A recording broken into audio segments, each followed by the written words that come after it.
Hi everyone, this is Hector, and this is discussion number 4. I'm going to be talking about a few things that I talked in the previous discussion just to catch up and, a few new things, insights of what I learned. So, the critical race theory, some of the founders are Derek Bell, Alan Freeman, Richard Legallo. It's a movement that started in the 1970s with the origins to study race, racism, and power. Um, kind of, it was a movement that it was inspired by current events at that moment that wanted to explain how white supremacy was controlling and taking advantage of their privileges against at that moment was African Americans with and the movements that started with the civil rights movement. At some other point in history, they view the concentration camps against the Japanese. And nowadays, we are looking a little bit more into the immigrant sections and all the events that are happening with all those terrorist attacks and the races. Uh, Currently, with our president, we are looking into a lot more discrimination against the Hispanic and Latino students and just everybody who is here. Uh, the Black Lives Matters as well. It's a good point that we're going to be exploring as progresses, and we are trying to find a solution for a better justice system. In the chapter looking inwards, I find something really interesting in how is the addition to different categories of discrimination could be added to one person. A good example of that will be if an African American person can be discriminated because of their color, but if that person is also a female, that could also add to the discrimination as a female because she is a female. And on top of that, another characteristic of that is that if she is a single mother, that is also something that could add on to the discrimination in a certain situation. Uh, One of the takes that in this chapter made me realize is that how the communities itself are responding to the current events and how to fight back the white power in a way. So we are looking into the communities looking for ways to deal with racism and things that are getting out of control. One of the things that made me think about it is they're taking matters into their own hands instead of sending or trying to record to a black power system. They're dealing with it. The anti-snitching initiatives for the black community appear on the readings, and it was something that it really caught my attention because on the Hispanic side or the immigrant side, we have something similar, not necessarily to the snitching, but to sanctuary. So we are protector at own. So let's say, for example, that a white female calls eyes on a family. That family has the or has been noticed to go to a church where ICE is not welcome or cannot enter. So the community itself is taking matters into their hands and they're helping each other out to look for outside solutions to the discrimination that is happening today.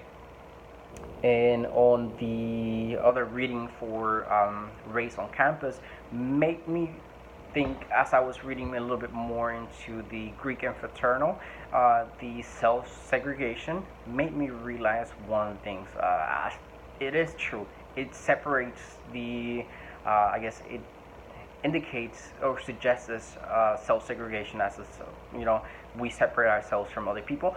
But as a member of a multicultural fraternity, I have to disagree with that. So in my fraternity, I have the majority of our members are going to be from a Hispanic background, but we do have, and depending on the college or university that we are, then we're going to have a great variety of student population, and that in itself means that we're going to have diverse members. So our motto is one culture, any race. So we believe in the same cultures. We try to motivate. We are a community service based fraternity, so that means that we try to help as much into our own community, and we try to diversify our group so we can learn and help each other out. That's one of the reasons why I decided to join, and it has been so far an amazing experience for me to learn from a different people that don't look like me, don't probably have a second language that is not Spanish like myself, that eat different foods on a regular basis, and that is something that I have really enjoyed. That it has made me a little bit more diverse in my knowledge, and that's something that I definitely disagree with the readings. Yes, we tend to hang out, separate ourselves from people that look like us, but at the end of the day, we are trying.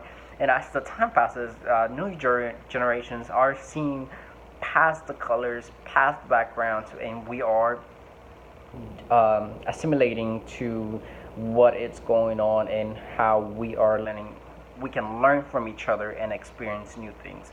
So I definitely have to disagree with race on campus, in a little bit on self-segregation on that sense. Now, back to the book. There are three things that caught my attention, and those are the pillars of white supremacy, which is slavery, genocide or colonialism, and war on Orientalism, which it makes sense. So, in order for the white society to control and keep the power, they have to have some form of slavery. One of the things that I was reading, and it made me really, it kind of clicked on me. So it was a form of slavery back then. It was like you own slaves, right? But now another form of slavery after the Civil War, it's prisons. So African Americans went from being slaves to being prisoners. At we have for-profit prisons, which in a way it is slavery at this moment. So that's one of the things that I personally made me realize. I was like, oh wow, we still have slaves. And even, for example, states that have a lot of agriculture needs and are hiring illegal immigrants to do their job for a minimal or less than the minimum wage, working long hours, no benefits, no overtime, no insurance, those kind of things. To me, that's another form of slavery. So it's something that it hits me right in the heart, because at some point family members did that. At some point they did agriculture. They pick fruits. So another thing that called the second pillar, it's going to be genocide or colonialism. One thing that made me real curious is when Kane Kier Stanley stated that kill the people first, then take their lands. It's something that really has been since England started spreading out to across the world, and they were colonizing everything from Asia to India to the Americas. It first they killed the people, and they took their land. First you slave them to they don't have control, and then you take the land away from them, which gives them no power because now you don't own anything. So it's something really interesting. And the last thing, but not least, and I think it is very interesting, it's war and Orientalism. So wars give white supremacy power. So I honestly don't think I can, on top of my head, I can think of a war that hasn't been to benefit white supremacy, or that they think that it's for the better of the people. And by people, I mean white people.